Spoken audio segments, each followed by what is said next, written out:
So ito na mismo yung mga shell. So shell lahat yan. Rifers Journal Dami. Productions. Sampok na siya. Sobrang dami. Ang taon na yung pumasok ko rito na ano na yung nag-aantik ba? Nagkukuhay sila, may nakukuha din ng maliliit na banga. Yung mga papi, so tapos na tayo nakapagpahinga. At pupunta natin yung tinatawag na shell maiden site dito sa Lalo. So ito yung mga tumpok ng mga shell na pinain pa ng mga sinaunang tao pa dito sa Cagayan. So tara, puntahan natin. So good morning guys, good morning mga papi. So andito tayo ngayon sa Barangay Fabrica. Yan, dito sa Lalo, sa Cagayan Valley. So kasama natin si Brother Francis saka si Eduardo. Yan. So sasamahan nila kami sa tinatawag na Lalo Shell Maiden Site. Ito yung mga collection na napakadaming mga shells na ipon pa ng mga sinaunang tao dito sa Cagayan. So tara, puntahan natin at makita natin ng personal. Let's go! Ito yung unang lugar naming pinuntahan dito sa pabrika sa bayan ng Lalo, Cagayan, kung saan makikita lang ito sa likod ng mga bahay. Maraming antik din dito. Noon dito. Nung mga nakaraang taon na yung pumasok ko rito na ano na yung nag-aantik ba? Nagkukuhay sila, may nakukuha din ng may maliliit na banga, yung paglagyan ng malalaki. Yung ngayon sa ano sa National Museum, sila yung nag-conduct ng ano noon, ng paghuhukay noon. Yan. So good morning mga papi, mga Riders Journal natin. So andito na tayo sa isang location ng Lalo Shell Maiden Site. So actually ito yung nasa likod lang siya ng kabahayan dito sa Barangay Fabrica. So ito yung example na kung makikita natin, sobrang dami. So pero yung isang bundok daw, andun pa yung mas madami na mga shell. Ito yung mga, according sa research, sa na-research ko, ito yung mga kinakain ng mga sinaunang tao. Wala pang masasabing Pilipino ng unang panahon. So ito yung mga kinakain nila, tapos tinatapon lang sa isang lugar kagaya nito. Kaya sobrang dami. Yan.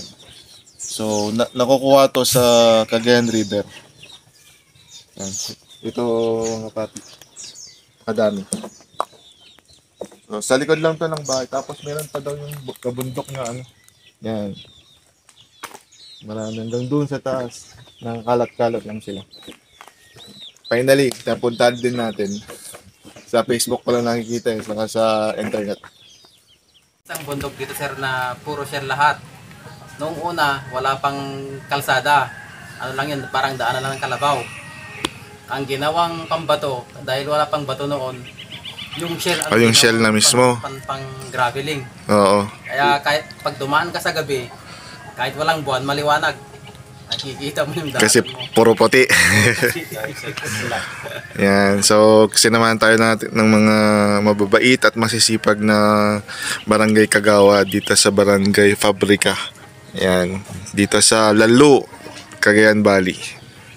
So, mamaya pupuntahan natin yung kinikwento nila. Sikat sa Shopee. Alagaw. Alagaw. So, ngayon, andito na tayo sa isa pang location ng Shell Maiden Sites at nilalakad natin. Malapit lang siya kasi tabi lang siya ng ilog.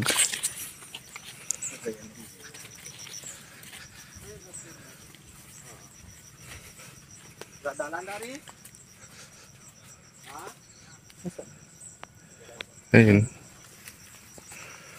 Madami nga na ano, tabunan na siya ng lupa sa sobrang tagal ng panahon.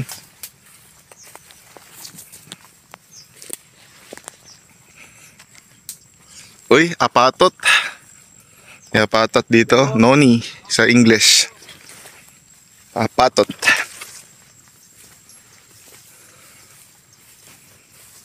Grabe, masukal pala.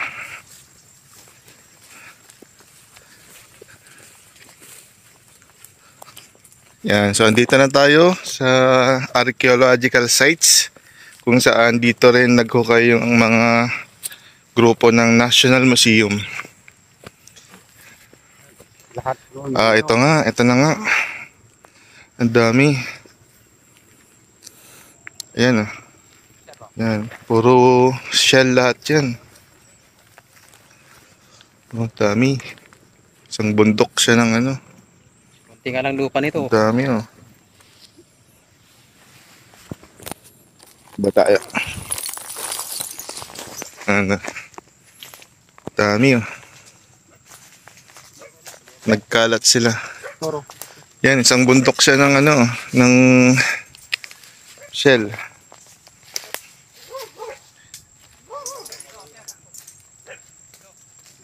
Meron pa dyan? Pero saan mismo yung hinukay ng National Museum?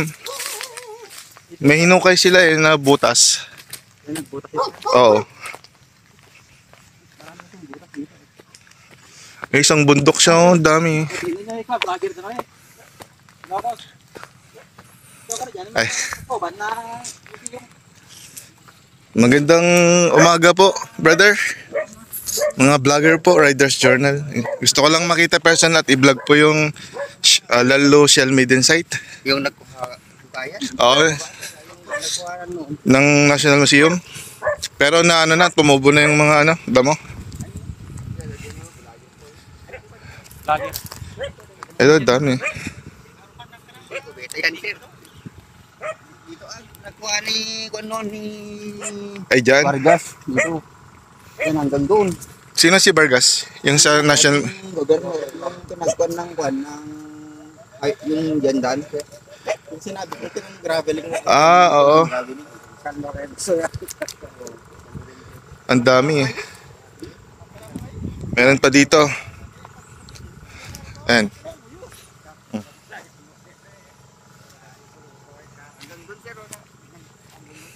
Hanggang dyan sa baba.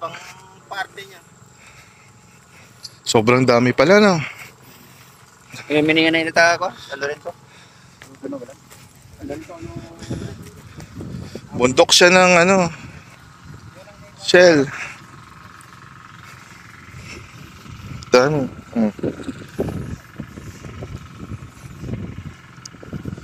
Diyan.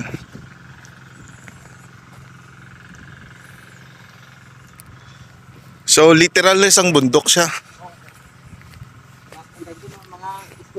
So lahat to. 500 square meter siguro.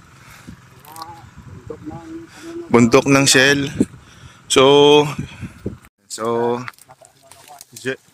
pinuntan natin ng mas malapitan. So yan siya, oh, nakatumpok-tumpok nga siya. Oh. Sobrang dami. Ayan.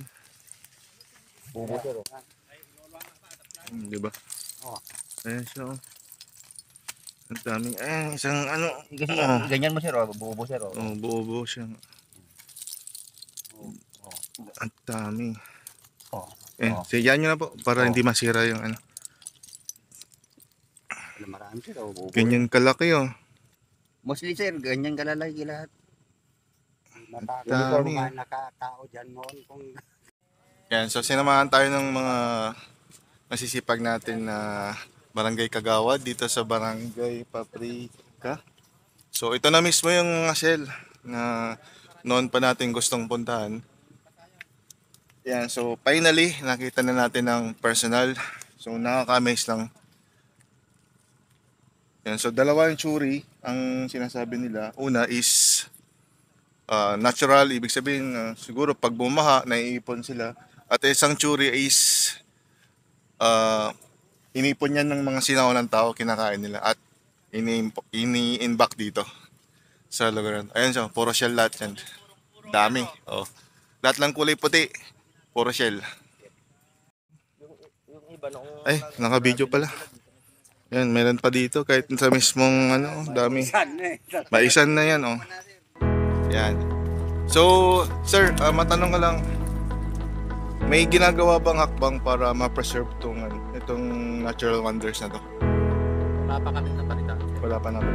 Pero nasa atin din kasi, no, mga tao, para paano ma-protection o ma-preserve para mga susunod na generasyon ay makita pa nila. Kagaya ko, first time na makita itong lugar.